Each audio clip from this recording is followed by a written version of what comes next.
Welcome back. You hand us the articles, the research, the notes, and we turn that information into, well, genuine insight. A shortcut to being really well informed. And today we are strapping in for a pretty high-stakes deep dive into the world of motorcycling. We're focusing on a launch that the entire community has been waiting years for. That's right. And we have one critical source for this.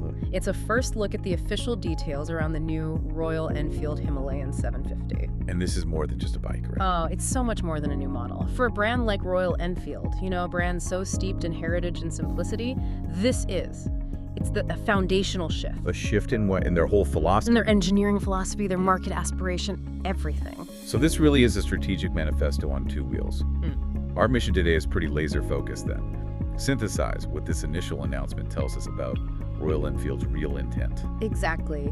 Their design commitment and just how seriously they plan to challenge the established global players. And the buildup has been just extraordinary. We're talking years of rumors, spy shots, endless speculation. And that context is everything. You really can't overstate the anticipation here. This machine is arriving with just the weight of expectation from an entire segment of riders. Riders who love the concept. They love the accessible adventure concept, but they have been asking again and again for the capability to really match that concept.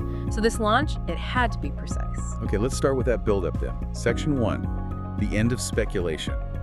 Why did the existing Himalayan platform, the 411 and the new 450, create such an intense hunger for a 750? It's a classic case of success creating its own ceiling. The original Himalayan became beloved, really, because it redefined accessible adventure riding. It was simple. It was cheap, it was rugged, simple to fix, and genuinely capable off-road at, lower speeds. It opened up touring for a whole new generation of riders globally. Right, it was the perfect entry point, the kind of anti-tech bike in this hyper-digital world we live in. Exactly. It had character in spades, but that very same character, came with some pretty serious limitations. Okay, like what?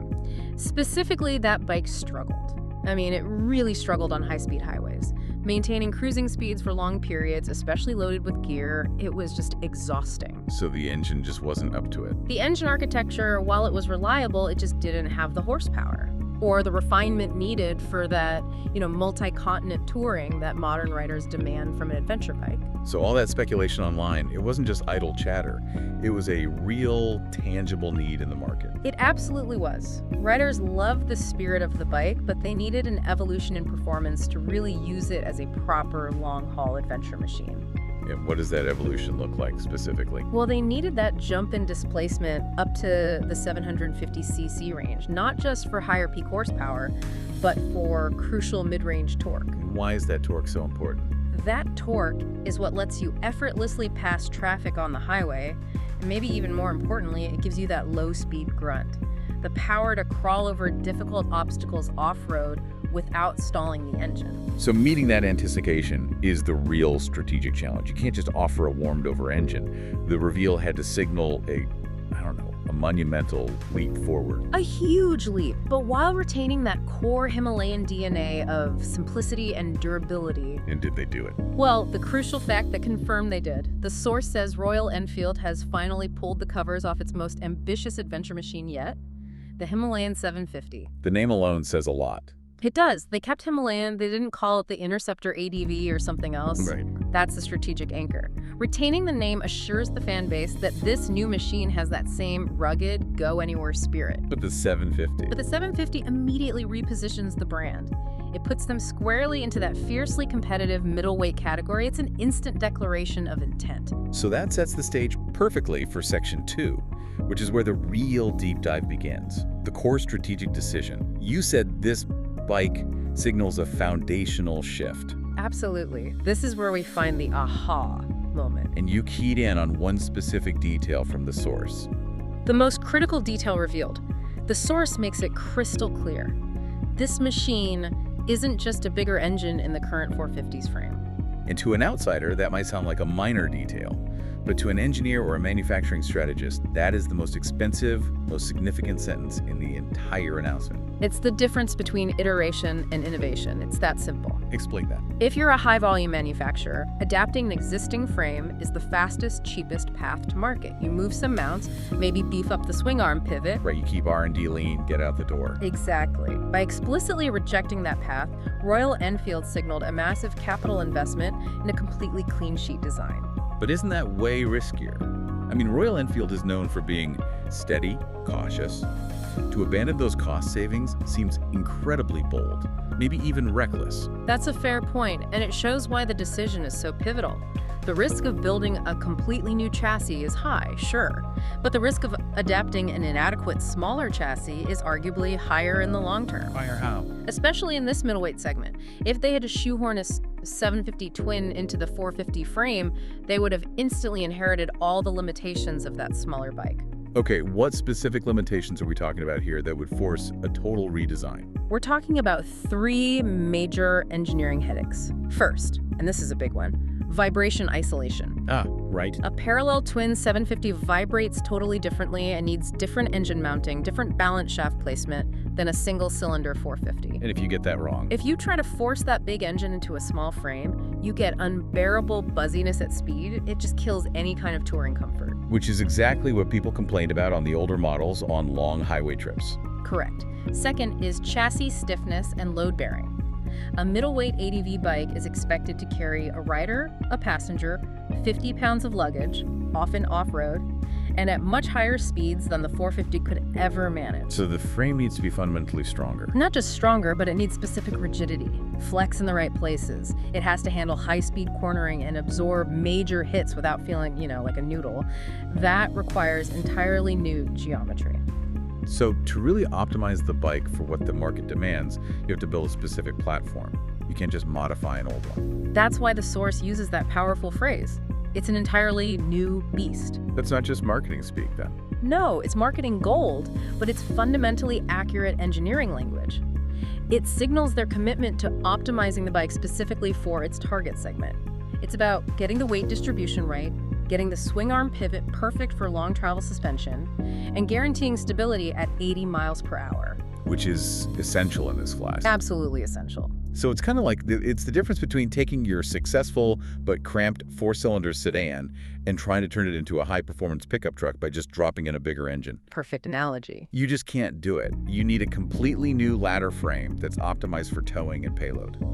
That analogy holds up perfectly. Yeah. They prioritized optimization over economy.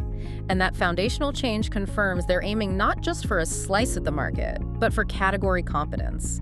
They are willing to spend the money and the time to challenge the established players without cutting corners. Which leads us right into Section 3, taking on the giants. I mean, the declaration of intent could not be clear. The 750 is designed to take on the middleweight ADV segment giants. So, who are the giants? That single sentence sets the performance bar, and it sets it globally. When they say giants, they mean the gold standard machines, the bikes that define this class. So we're talking about the KTM 790 and 890 Adventure Series, the Yamaha Tenere 700, the new Suzuki V-Strom 800DE.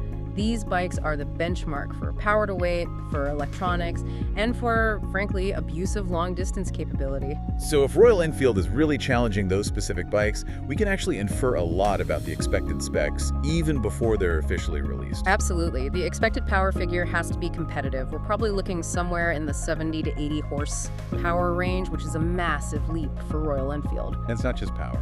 No, critically, to compete with those bikes, the 750 has to arrive with a sophisticated electronics package. Meaning what, exactly? We'd expect switchable ABS, multiple riding modes, probably lean angle sensitive traction control, and high-quality, fully adjustable suspension. The days of buying a heavy, basic 750 ADV bike are over. Nobody wants that. So this brings us to the strategic importance of this segment itself. Yeah. Why is this, where Royal Enfield is making its biggest, most expensive bet? Why not go for the huge leader bike touring market? Because the middleweight segment, roughly 650cc to 900cc, is the sweet spot of global motorcycling right now. It's got that crucial balance. The balance between what? Enough long-distance comfort to cross continents, to handle high-speed travel, but it's still manageable and nimble enough for technical off-road trails. And a lot of riders are actually moving down from those huge 1200cc bikes, aren't they? They realize they just don't need all that power. That downsizing is a huge trend. They don't want the weight, especially when you drop the bike on some muddy track in the middle of nowhere. Yeah. So this segment is the perfect compromise of capability and accessibility. By targeting the giants here, Royal Enfield is making a major global statement. They're transitioning from a heritage brand selling nostalgia to a modern manufacturer selling optimized, high-performance adventure touring. But they have to deal with the fact that KTM and Yamaha are already experts in this. Their whole history is high-performance dirt bikes adapted for the street. Royal Enfield's strength isn't high-revving performance. Oh, it's not. So what's their unique selling proposition going to be in this ridiculously competitive market? That is the critical question they still have to answer. Our source material gives us the intent, but it doesn't give us the solution. We can guess. We can. Given their legacy, we can strongly anticipate that even this new 750 will likely undercut the competition on price significantly. So the value proposition. Exactly. If they can offer 90% of the KTM's capability at, say, 75% of the price, they win. And their USP might still lean into durability and ease of maintenance, appealing to that global traveler who needs a bike they can fix with basic tools in a remote village. Something the highly complex European bikes sometimes struggle with. Sometimes, yeah. So the core strategy is high capability, achieved through this new dedicated platform, but coupled with a signature Royal Enfield advantage. Probably simplicity and aggressive pricing. That is the only formula that makes this level of investment pay off. The choice to build an entirely new beast gives them the foundation they need. Now they just have to execute on the pricing and features to make the value undeniable. So let's bring this all together for you, the listener. Based on just this initial reveal, we don't have horsepower numbers yet, but we know everything we need to about their strategic direction. We do. What we've synthesized here is the strategic blueprint, the depth of the engineering commitment. This reveal confirms three things. One, the ambition is massive. Right. Two, the platform is entirely new, which is that fundamental shift away from simple iteration. And three, the target is the very top of the middleweight market, defined by the best bikes in the world. They chose the most expensive, the riskiest, but ultimately the most rewarding path. They didn't just adapt a smaller concept, they engineered a 750 from a blank sheet of paper to maximize performance. This is a major inflection point. We're watching Royal Enfield mature from a successful regional player into a truly global contender right before our eyes. Okay, let's quickly review the three main nuggets of knowledge we've extracted. First, the intense anticipation was absolutely justified by the nature of this ground-up major new release. Second, the design is confirmed as an entirely new beast, signifying that huge engineering commitment to a dedicated middleweight chassis, optimizing it for stability and power. And third, the target is explicitly defined as the current segment, giants, KTM, Yamaha, Suzuki. They're basically making a public declaration that they intend to compete on capability, not just on cost. Exactly. And that leads us to a final provocative thought for you to consider as we wrap up. Given this massive strategic commitment to building an entirely new beast, and understanding that their legacy strength is simplicity and accessibility, what specific non-performance related innovation will Royal Enfield need to unveil to truly fulfill the promise of this ambitious machine? Something to differentiate itself in a segment that is already overflowing with technical excellence. Could be a revolutionary approach to luggage, remote diagnostics, long-term durability features. Who knows? The intention is clear. The blueprint is drawn. Now we just have to wait and see if the execution delivers a truly unique value proposition that can disrupt the established hierarchy. Fascinating stuff. The details are still coming, but the strategy is already laid bare.